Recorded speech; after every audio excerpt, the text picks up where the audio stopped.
दोस्तों, यह भयानक वीडियो रूस के सबसे शक्तिशाली सैन्य बेस की है, जो अब से मात्र कुछ ही समय पहले निकलकर सामने आई है। और यकीन मानिए, पूरी दुनिया में यह वायरल हो चुकी है, क्योंकि इसमें ऐसा लग रहा है कि रूसी सैन्य बेस पर परमाणु अटैक ही हो गया है। लेकिन यह अटैक न तो यूक्रेन ने किया है, न ही यूरोप के किसी देश ने किया है, न ही अमेरिका ने किया है। दरअसल ये अटैक किया है इजराइल की वायुसेना ने, वह भी ड्रोन का इस्तेमाल करते हुए। और अभी कुछ ही समय हुआ है इस अटैक को हुए, और इसमें जो नुकसान है वह बहुत ही ज्यादा मैसिव है। बताया जा रहा है कि अरबों डॉलर के रूसी और ईरानियन हथियार यहां पर तबाह हो चुके हैं, और दर्जनों लोग, खास करके जो सुरक्षा गार्ड थे, वह भी मारे गए हैं। और रिपोर्ट्स में बताया गया है कि इजराइल यहां पर रूस द्वारा निर्मित एक वेपन डिपो, यानी कि एक ऐसा डिपो जहां पर हथियार स्टोर करके रखे जाते हैं और वहीं से सेनाओं में भेजे भी जाते हैं, इस डिपो पर अटैक करना चाहता था, जिसमें वह सफल हुआ। आपको यह एक्सप्लोजन भी इसीलिए ज्यादा बड़ा लग रहा है क्योंकि भले ही इजराइल ने एक छोटी सी मिसाइल से हमला किया, लेकिन जो आग लगी उस मिसाइल की वजह से उसकी चपेट में पूरा वेपन डिपो आ गया और पूरी तरीके से वह नष्ट भी हो गया। हालांकि अभी हमला हुए मुश्किल से कुछ समय ही हुआ है, इसीलिए अभी तक यह नहीं पता लग पाया है कि रूस के जो सैनिक तैनात थे हजारों की संख्या में इस एयरबेस पर, उनमें से कोई मरा है, या फिर रूस के जो लड़ाकू व बॉम्बर्स है, परमाणु हथियार भी हो सकते हैं, क्या उन्हें डैमेज पहुंचा है? इस पर रूस ने अभी कोई क्लैरिटी नहीं दी है। कल तक ही हमें इसके बारे में पता लग पाएगा। लेकिन आपका सवाल होगा कि क्या इजराइल पागल हो गया है कि बाकी के जो अरब देश हैं उन पर अटैक करते करते अब रूस पर ही हमला कर दिया? क्या यहां पर रूस का कोई मकसद था, या फिर उसने सिर्फ और सिर्फ गुस्से में रूस पर अटैक किया? तो देखिए, यहां पर ना तो गुस्से की बात है, ना ही बदला लेने की। इजराइल कभी भी कोई भी अटैक ऐसे ही नहीं करता, उसके पीछे एक कारण होता है। यहां पर भी कारण है। दरअसल रूस का जो सबसे शक्तिशाली सैन्य बेस है आउटसाइड रसिया, यानी कि रूस के बाहर इनका जो सबसे शक्तिशाली बेस है वह सीरिया के अंदर लताकिया में है, जिसे कि हमाम कहते हैं। उस एयर बेस पर रूस अपने सबसे ताकतवर हथियार तैनात करके रखता है, ताकि मिडिल ईस्ट में जो उसके साथी हैं उन्हें कभी जरूरत पड़े तो मदद के लिए दे सके। आप यह जानते ही होंगे कि इस समय ईरान और यहां पर रूस की बहुत ही कट्टर दोस्ती हो रखी है। दोनों एक दूसरे के साथ दे रहे हैं, रूस यूक्रेन युद्ध में भी और इजराइल के खिलाफ हिजबुल्लाह हमास के युद्ध में भी। अब हुआ यह कि हाल ही में इजराइल ने ईरान के पूरे अरब वर्ल्ड में जितने भी वेपन डिस्ट्रीब्यूशन सेंटर थे, यानी कि जहां पर ईरान अपने हथियार पहुंचाता था और फिर वहां से हिजबुल्लाह और हमास के लड़ाकों को बांटता था, उन सभी वेपन स्टोरेज सेंटर को उड़ा दिया है, एक भी नहीं बचा। और इसके अलावा अगर कहीं पर हथियार भेजने की कोशिश भी करता है ईरान, तो उस एयरपोर्ट एयर स्ट्रिप, उस ठिकाने को पूरी तरीके से तबाह कर देता है इजराइल, क्योंकि उनका इंटेलिजेंस नेटवर्क बहुत ही ज्यादा नेक्स्ट लेवल का है। उन्हें कई दिन पहले ही पता लग जाता है कि ईरान किस एयरपोर्ट के जरिए हथियार सप्लाई करने वाला है हिजबुल्लाह को। इसीलिए ईरान बहुत ज्यादा परेशान हो गया है कि कैसे हथियार भेजे जाए हिजबुल्लाह को। इसीलिए उन्होंने रूस से मदद मांगी कि आपका सीरिया में एक एयरबेस है और सीरिया की सीमा लेबनान के साथ भी लगी हुई है, जहां पर हिजबुल्लाह है, और इजराइल के साथ भी, जहां पर हमास है। ऐसे में आपके एयरबेस पर इजराइल हमला करने की हिम्मत नहीं करेगा। इसीलिए हम अपने एयरप्लेन्स के जरिए हथियार भरकर आपके एयरबेस पर उतारेंगे और फिर वहीं के पास में एक वेपन स्टोरेज सेंटर या फिर एक वेपन डिपो बना लेंगे, जहां पर हथियार उतारकर रख दिया करेंगे और फिर वहीं से हिजबुल्लाह के लड़ाकों को दे दिया करेंगे। रूस को ईरान की यह बात माननी पड़ी और उन्होंने कह दिया कि ठीक है, आप हमारा जो एयरवेस है उसे इस्तेमाल कर सकते हैं हिजबुल्लाह और हमास को हथियार सप्लाई करने के लिए। और ऐसा क्यों किया गया? क्योंकि पिछले एक साल से यूक्रेन युद्ध में रूस बुरी तरीके से पिछड़ा है, और इसीलिए यूक्रेन के ड्रोन वॉरफेयर का मुकाबला करने के लिए इन्होंने ईरान से सैकड़ों नहीं, हजारों की संख्या में ड्रोन लिए हैं।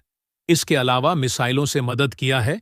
ईरान ने रूस की और अन्य हथियार भी सप्लाई किए हैं जब जब जरूरत पड़ी है, क्योंकि जियोपॉलिटिक्स का रूल है कि आप अगर हमसे कुछ ले रहे हैं तो हम भी आपसे कुछ लेंगे और आपको देना पड़ेगा।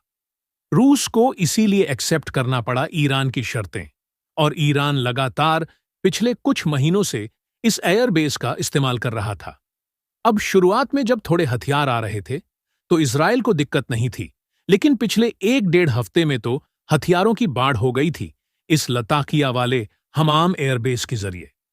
इसीलिए इजराइल ने एक हद तक ही सहा, और उसके बाद अब से कुछ ही समय पहले इस एयरबेस पर तो अटैक नहीं किया, लेकिन इस एयरबेस की बिल्कुल बराबर में ही जो हथियारों का डिपो था, उसमें ईरान के तो हथियार रखे ही थे, लेकिन रूस से भी हथियार आए थे हिजबुल्लाह के लिए। उन्हें भी स्टोर करके रखा हुआ था। सबको एक झटके में इजराइल ने उड़ाकर रख दिया, और एक चुटकी में पिछले 1 साल की जो उस ईरान की मेहनत थी वह मटिया मेट कर दी इजराइल ने। और अब मुसीबत हिजबुल्लाह हमास के लिए यह है कि पूरे अरब वर्ल्ड में यह उनके हथियार सप्लाई करने का सेफेस्ट पॉइंट था।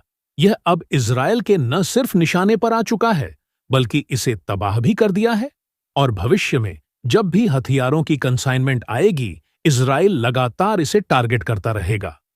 बाकी आपका सवाल होगा कि क्या रूस इसके लिए कुछ नहीं करेगा? तो क्या कर सकता है? आप ही बताइए।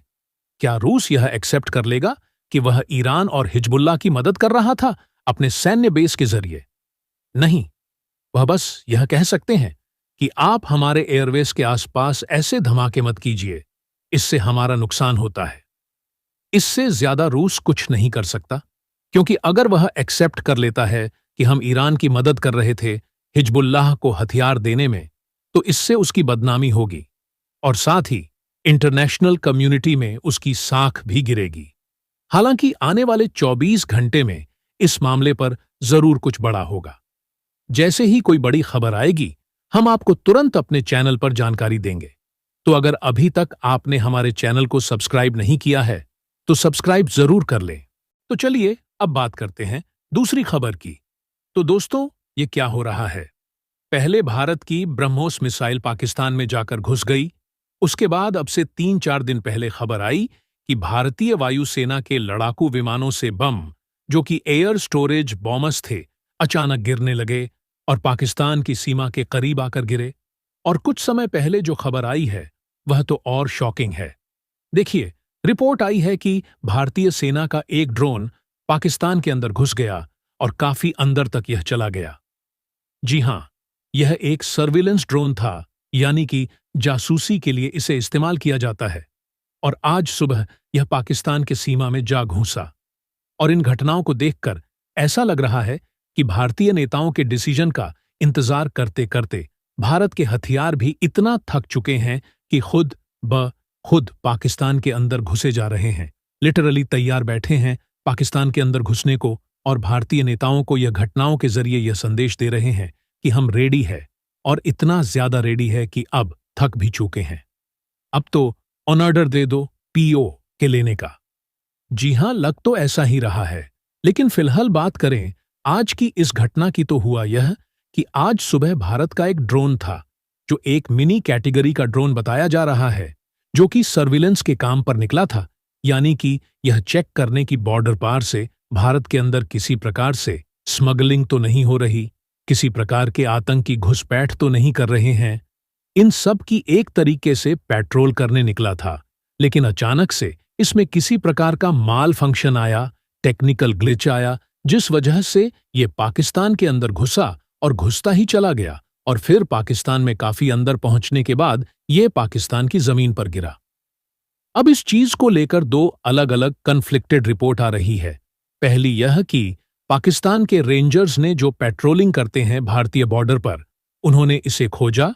इसके अलावा दूसरी रिपोर्ट यह है कि भारतीय सैनिकों ने रिपोर्ट किया पाकिस्तान को कि हमारा ड्रोन तुम्हारे देश में आकर गिरा है। खैर, जो भी हो, उसके बाद भारतीय सेना ने कार्रवाई आगे बढ़ाई और पाकिस्तान को कहा है कि हमारा ड्रोन तुम्हारे देश में गलती से आ गिरा है, इसे तुरंत वापस करो। तो दोस्तों, भारत ने पाकिस्तान से रिटर्न मांगा है अपना ड्रोन। खैर, यह एक फॉर्मल कार्यवाही होती है अपनी चीज वापस मांगने की। भले ही वह वापस न करें, इससे भारत का कोई नुकसान नहीं होने वाला। सस्ता सा छोटा ड्रोन था जो मिनी कैटेगरी का होता है, अमूमन जैसा कि आपने देखा होगा कई बार आम लोगों को उड़ाते हुए। कुछ उसी प्रकार का, उसी साइज का यह ड्रोन था और इसके पाकिस्तान में पहुंचने से या पाकिस्तानी सेना के हाथों में पड़ने से भारत की कोई भी खुफिया जानकारी लीक नहीं होने वाली। यानी कि चिंता की बात फिलहाल कोई नहीं है। और आपको बता दें कि ऐसे छोटे छोटे एक्सीडेंट होते रहते हैं। इतनी बड़ी सेना है, इतना बड़ा देश है, इतनी बड़ी बॉर्डर है, इस प्रकार की घटनाएं होती रहती हैं। लेकिन देखने वाली बात यह है कि पाकिस्तान की सेना हमारा ड्रोन अब वापस करती है या फिर वापस न करके इस बात का बतंगड़ बनाकर भारत को बदनाम करने की कोशिश करती है, भारत पर गलत आरोप लगाती है। यह अब आने वाले समय में ही हमें पता चलेगा। लेकिन इस पूरी घटना पर आपकी क्या राय है? कमेंट बॉक्स में अपनी राय हमें जरूर बताएं। जय हिंद।